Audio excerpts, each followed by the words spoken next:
Hi, welcome back to One Small Fire at a Time. We're on chapter 3 now, even though you don't see chapter 3 page because that was in the last episode. So yeah, let's continue. What the hell was that? I thought you couldn't use magic. I can't. Damn it, you won't get away with this. Oh, I think she's getting away with it. Drake pulls his right hand back in a gesture that I've discovered is one of the ways a magician can prepare their spells. If I were a magician, the first thing I would do would be to get rid of those stupid gestures. Here, let's make it really obvious to your opponent when and how you're going to attack. Yeah, that seems like a great plan. That's very true. I always found it really weird in shows when the people just like shout out the move they're about to do so that everybody knows what they're about to do. After this, Drake will thrust his hand forward, which will shoot out whatever magical projectile he's going to summon. That means the time for me to step in is now. Like, oh yeah, this happened last time too, and then she just like dodged to the side.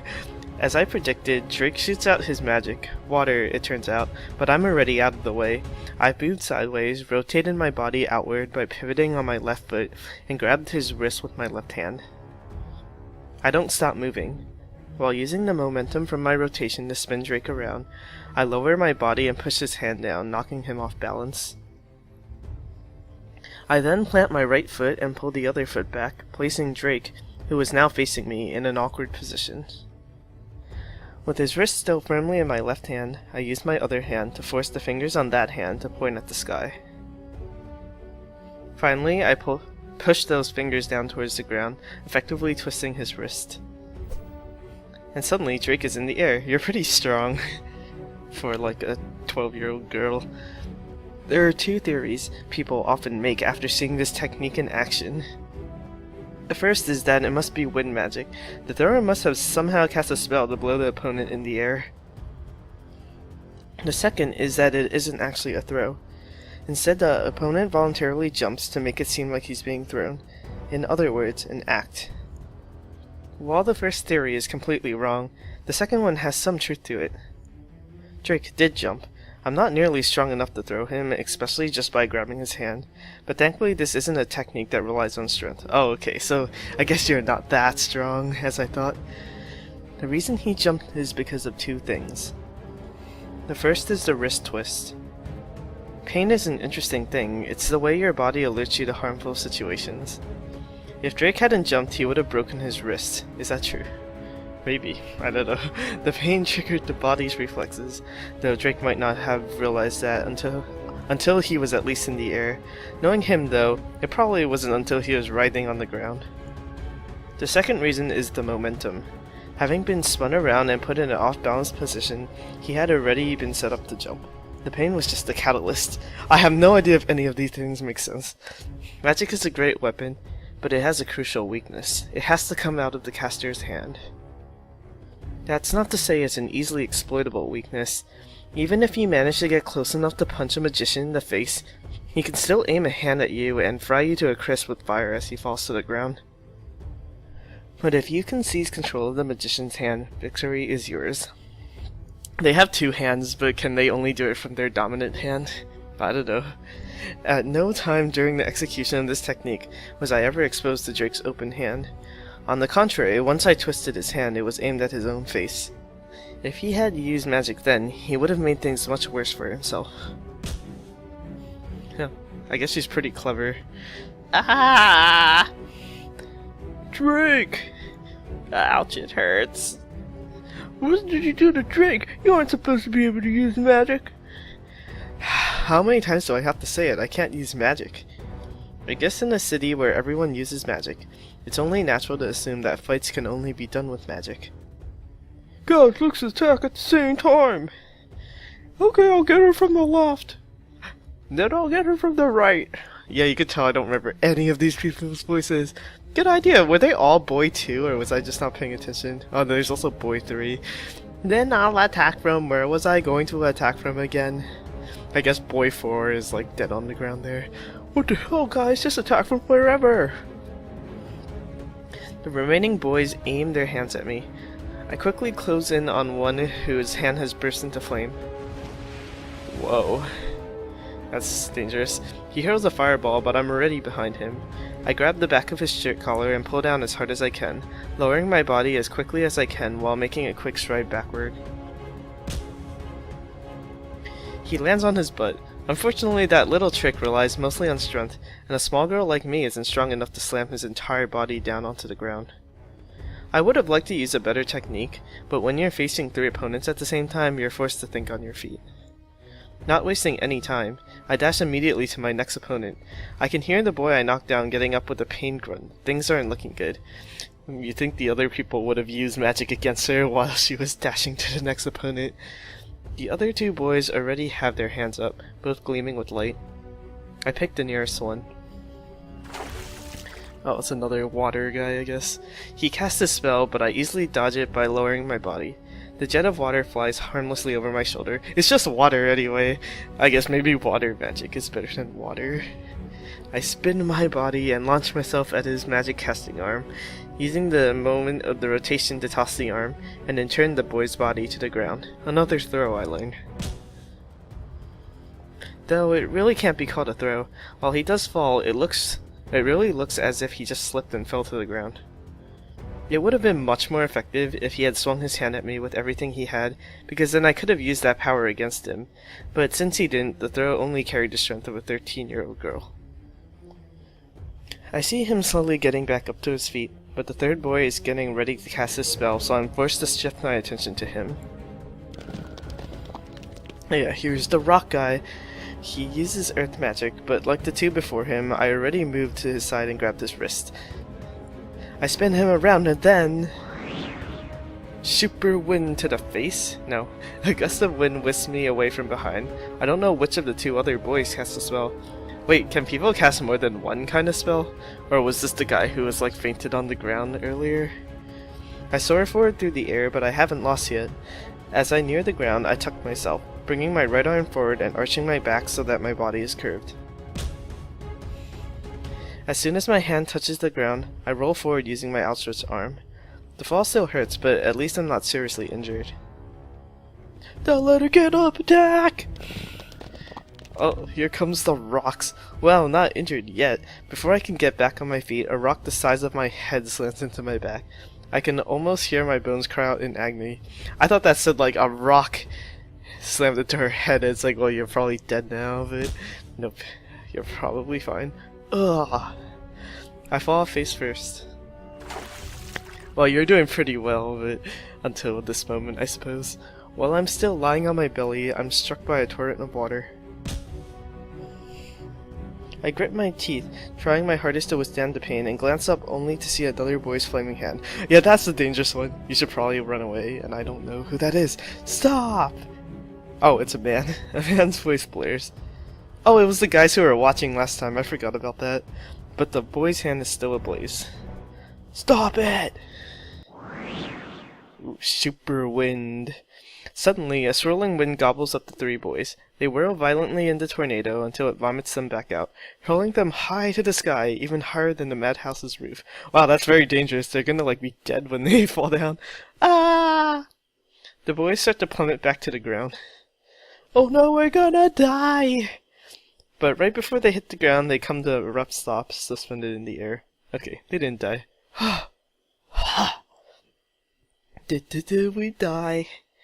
No, I swear that was boy 2 twice in a row, unless I'm just reading 3 as 2. No, I think we're still alive. A man strides to them. He's huge, easily 2 or 3 heads taller than me. I totally forgot who this guy was, but he was in the last episode too. Was this... what was his name? I don't remember. Didn't you hear me say stop? His 2 arms are spread, one pointed at the opening between the first and second boys, and the other between the second and third. He is using a levitation spell on all 3 boys at once, immediately after casting a tornado. Even non-magic users like me could easily tell what this man did isn't something a normal person could do. I remember now, this guy is Aiden something, I think. The boys don't answer the man's question. Instead, they stared open-mouthed at him, their mouths shaped like O's.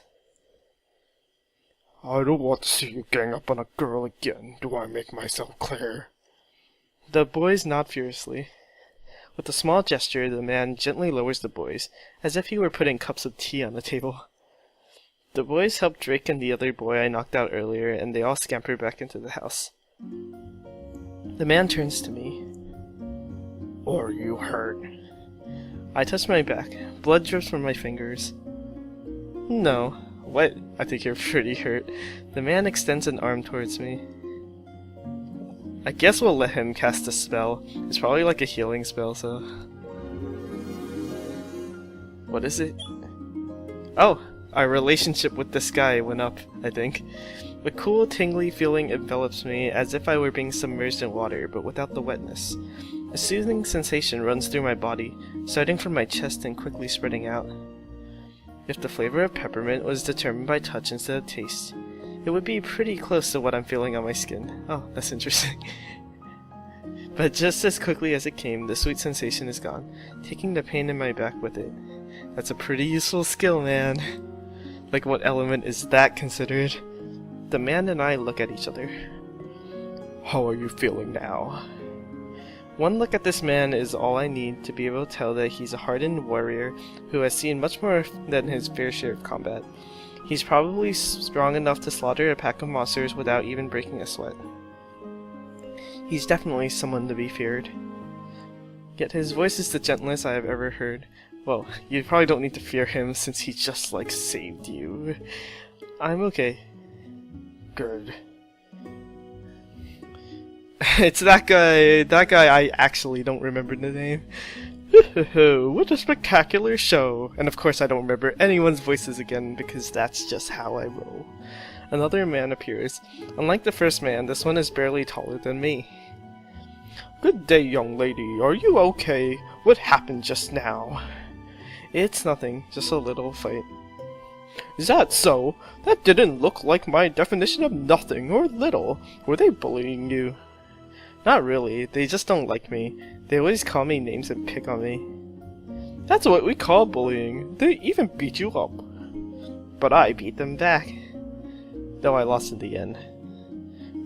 Fair enough, I suppose. Does this happen often? All the time, but today was the first time we fought for real.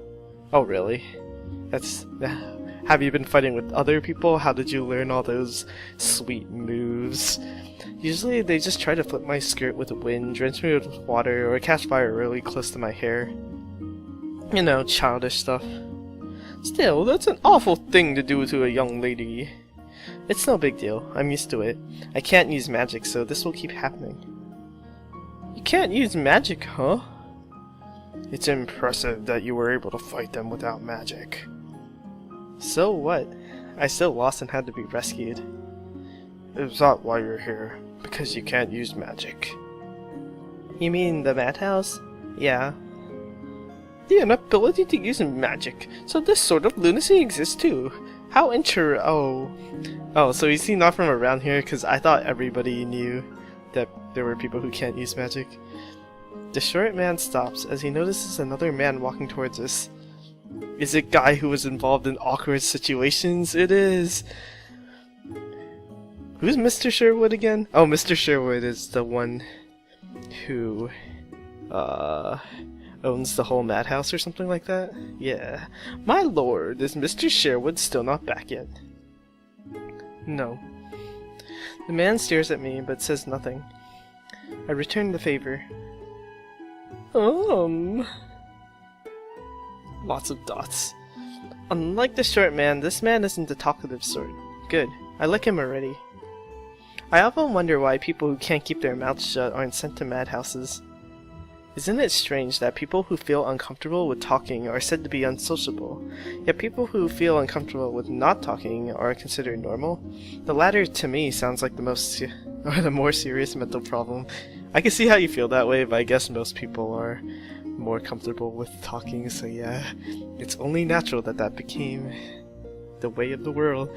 I'm going to call it shameless personality disorder. Perhaps introductions are in order. Good, because I would like to remember everybody's name. What's your name, little lady? Janis?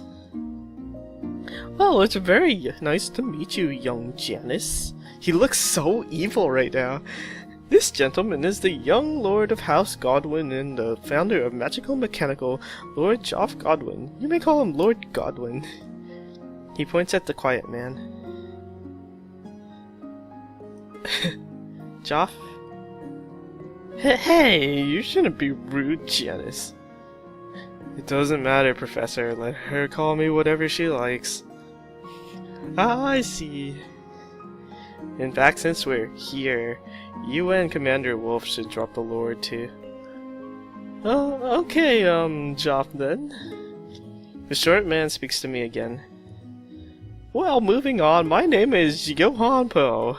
People call me Professor Poe, but you can call me Johann. I remember his name now. He's the one where I can figure out how to say his name for like a million years. I haven't been a professor for very long anyway. Pow. I said you could call me Johann. Oh man, Janis is so contrary. Poe is easier to remember. Is that so? That's okay, I guess. Poor guy. Finally. This is Commander Aiden Wolf of the Dragoon. Oh, do you know about the Dragoon? They're a special forces unit in our police force. I guess he won't mind if you call him Aiden, or perhaps Wolf. Nice to meet you, Janis. Commander... Oh, why is he the only one called by his title? I was gonna shorten Commander to Coder, but Coder sounds like a lame job title. Whoa, that's so mean! But she probably didn't mean it that way. Why do I get the feeling you just insulted a lot of people? Wait, you didn't even answer my question. Should we go back inside? Mr. Sherwood could be waiting. Oh, you're right. I think it's time we went back. Well, it was nice talking to you, young lady. Let's talk again sometime. Okay. Commander looks at me for a brief second, then he nods and walks away. I like that scene. That was funny. Because she's such a jerk.